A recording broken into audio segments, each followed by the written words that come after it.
the soul of my country.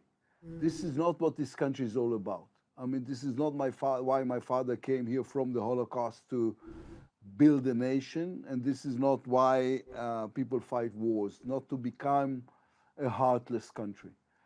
We are a country with a heart in a difficult situation, surrounded by bitter but terrible enemies, fighting the worst kind of terror on a daily basis. But this doesn't justify becoming like them. This only comes to emphasize the necessity and the duty to be different. And not everybody in our government remembered this. Can I ask you a question about your plan? Just because I think probably we ought to, for the sake of completeness, just put this aspect as well. I mean, the Egyptians don't agree with it, do they? Which is a big problem. Well, it depends. You know, when I was in Washington discussing this, I said to them, you have to understand, because we know the Egyptians pretty well. The first thing they're going to say is no, and then they're going to discuss it. This is, I mean, we've been working with them. I mean, one of the, you know what, it's an encouraging thought that wars come and go in the Middle East, but if you're looking at this, agreements survive. We have a peace agreement with the Egyptians for 50 years now, and with the Jordanians for almost 40. And the Abraham Accords that everybody thought were really, really fragile has lasted the last 2 years of what happened in Gaza. So the agreements we are signing seem to be more solid than the fighting that came before them. And I think we know how to close a deal, especially if it takes into consideration the internal problems that preoccupies Egypt and the Egyptian leadership. And besides, and people needs to remember, and I reminded the Egyptians that the reconstruction and rebuilding, rehabilitating of Gaza is going to be the second largest economical project in the Middle East after the rebuilding, reconstruction, and rehabilitating of Syria. So it's big business. It's the right thing to do. It's bringing them back to the position they always had, which is the most important Arabic country. It has so many advantages to Egypt that I believe we can find a way. And you know what? It doesn't even contradict. And the Egyptians agreed with me. It doesn't contradict the plan that the Egyptians themselves has presented in the Arab League last 2 Arab League meetings, because it's going to be some sort of an interim stage towards the plan they have presented. What you mean is the plan that the rest of the world believes is the way forward, which is 2 states. The rest of the Arab world. Yeah, but they also want 2 states. Well, as I said, we don't want to. Listen, there was a funny. It was funny to me. I don't know if you're going to find it funny.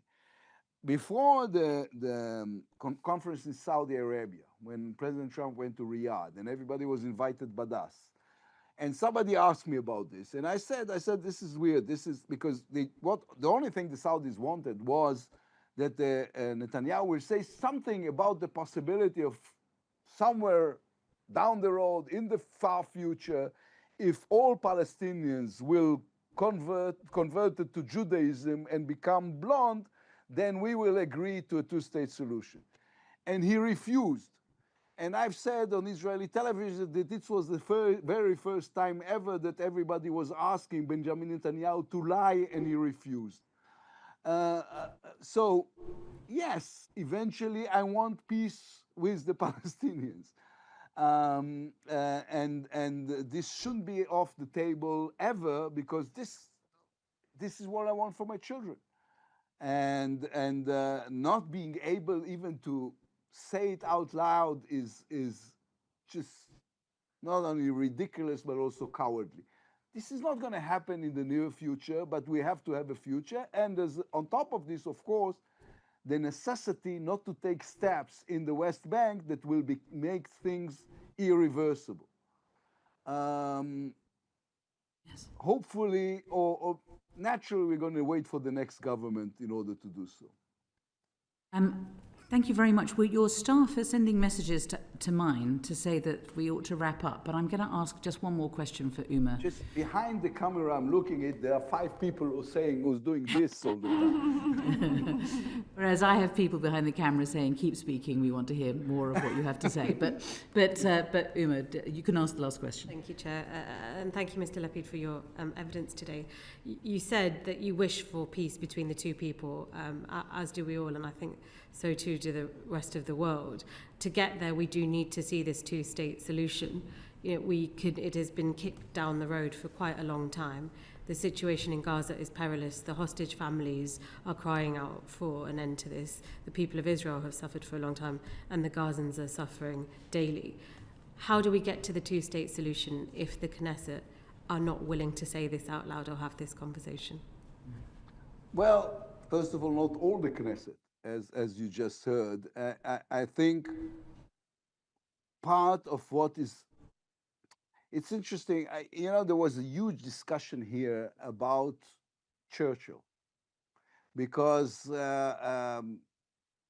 Netanyahu's followers said so all the time, you see, he's the new Churchill, now he fought Iran. He was the one who said, when he was walking alone in the dark, saying Iran is the bigger threat, now the entire world understands, as Churchill did before World War II.